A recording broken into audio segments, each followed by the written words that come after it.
ஒரு சிறுமி தினமும் ஒரு பசி கிடக்கும் பூனைக்கு உணவு வைப்பாள். அந்த பூனை மெதுவாக வந்து சாப்பிடத் தொடங்கியது.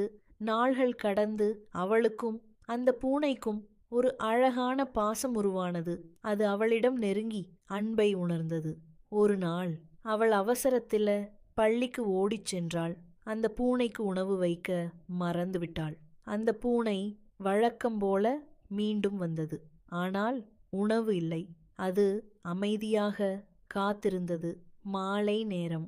பள்ளி முடிந்து அவள் சந்தோஷமாக வீடு திரும்பினாள். அவள் பார்த்தாள், அந்த பூனை இன்னும் காத்திருக்கிறது. அவளின் முகத்தில் ஒரு குற்ற உணர்வு தெரிந்தது. அவள் உடனே பையை விட்டு உணவு எடுக்க வீட்டுக்குள் விரைந்தாள். மீண்டும் வந்து அன்புடன் உணவு வைத்தாள். அந்த பூனை மகிழ்ச்சியாக சாப்பிட்டது. அன்பு திரும்பி வந்தது. அந்த நாள் அவள் ஒரு பாடம் கற்றுக்கொண்டாள். நாம் கொடுக்கும் அன்ப விலங்குகளும் எப்போதும் மறக்காது.